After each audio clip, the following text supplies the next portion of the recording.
इनकी चर्चा ही शिक्षा नीति के अंदर नहीं की गई। देश की आधी से ज्यादा आबादी को क्या वर्णन शिक्षा नीति 2020 में है ही नहीं। शिक्षा नीति में शैक्षणिक संस्थानों में दलित, आदिवासी, ओबीसी इन बच्चों के लिए विशेष आरक्षण का कोई उल्लेख नहीं, चाहे वो छात्र हो, चाहे वो अध्यापक हो, चाहे वो यूनिवर्सिटी और कॉलेजेस में काम करने वाले कर्मचारी। शिक्षा नीति 2020 में सामाजिक और आर्थिक रूप से वंचित वर्गों को शामिल करने या कोई लाभ देने का कोई प्रावधान नहीं किया है। शिक्षा नीति 2020 अधिक से अधिक प्राइवेट शिक्षा पर जोर देती है, यह सबने देखा।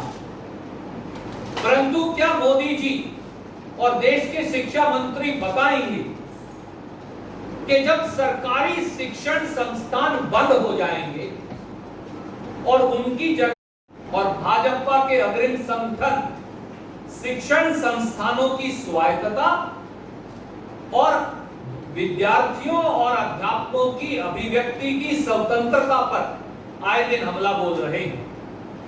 मोदी सरकार के संरक्षण में भाजपा और उसके छात्र संगठनों ने सुनियोजित साजिश के तहत विश्वविद्यालयों पर लगातार हमला बोला है तथा इनकी स्वायत्तता का गला घोट दिया है। शैक्षणिक संस्थानों में, यूनिवर्सिटी और कॉलेजेस में पूरे देश में भय, दमन, उत्पीड़न और दबाव का माहौल है। मेरिट को दरकिनार कर भाजपा आरएसएस विचारधारा के लोगों को शिक्षण संस्थानों में कुलपति, उप कुलपति और अन्य पदों पर उनकी नियुक्तियां बेहिसाब तरीके से की जा रही हैं। बनारस हिंदू यूनिवर्सिटी, इलाहाबाद विश्वविद्यालय, पंजाब विश्वविद्यालय, गुजरात विश्वविद्यालय, राजस्थान विश्वविद्यालय, दिल्ली विश्वविद्यालय, जेएनयू, भगवंत Ram Mandoi Krishi Mahavidyalaya, JMI, NIFT Mumbai, Hyderabad central university, IIT Madras, IIT, IIM, इन सब पर हमला बोला जा रहा है। तो क्रिटिकल थिंकिंग और जिज्ञासा की भावना उत्पन्न कैसे होगी? और बहुत संक्षिप्त में कुछ बिंदु स्कूली शिक्षा और कॉलेज शिक्षा की ओर मैं आपका ध्यान आकर्षित करूंगा। जैसा मेरे मित्रों ने भी कहा, शिक्षा नीति गुणवत्ता युक्त बचपन देखभाल एवं शिक्षा ECCE उसकी ओर इशारा करती और कहती है कि ये एक बड़ा क्रांतिकारी कदम है, क्योंकि 3 साल जो बचपन के हैं, 3 साल से 6 साल तक हम बच्चे की क्रिएटिविटी पैदा करेंगे। पर वो क्रिएटिविटी कहां पैदा होगी? इस शिक्षा नीति 2020 के मुताबिक इन्होंने पल्ला झाड़कर कहा कि वो आंगनवाड़ियों में होगी।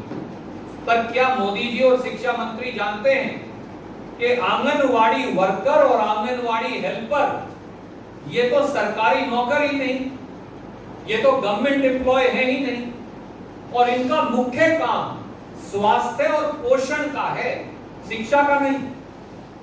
और इनकी तनख्वाह मात्र 4500 की आवश्यकता है। परंतु पैसा कहां है? शिक्षा नीति 2020 में जीडीपी का 6% शिक्षा पर खर्च करने के लिए जोर दिया गया है, बल दिया गया है। पर सच्चाई क्या है? 2014-15 में जब कांग्रेस की सरकार गई तो कुल बजट का प्रतिशत के आधार पर शिक्षा बजट पर खर्च था 4.14%। ये 2020-21 के बजट में गिरकर कम होकर 3.2% हो गया। और इस साल 40% कोरोना के चलते पैसे के अभाव में कट और लगेगा, यानी ये लगभग कुल बजट का 2% रह जाएगा। तो जब आप शिक्षा के बजट के लिए कुल बजट का 2% पैसा भी नहीं दे रहे मोदी जी। तो जीडीपी का 6% कौन सी सदी में जाकर खर्च करेंगे? और अगर नहीं तो ये पूरी शिक्षा नीति जो आपके सामने है, ये केवल और केवल एक कागज का पुलिंदा बनकर रह जाएगी। तीसरी बात,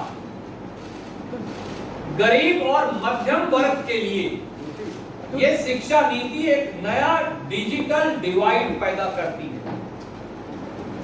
शिक्षा नीति 2020 का मुख्य केंद्र है ऑनलाइन शिक्षा। इसके आधार पर यह कहा गया है कि ग्रॉस एनरोलमेंट रेशियो यानी शिक्षा के अंदर आने वाले बच्चों का औसत अनुपात 26% से बढ़ाकर 50% कर दिया जाएगा ऑनलाइन शिक्षा और डिस्टेंस लर्निंग के चलते। पर क्या मोदी जी और भारत सरकार को, भाजपा सरकार को यह मालूम है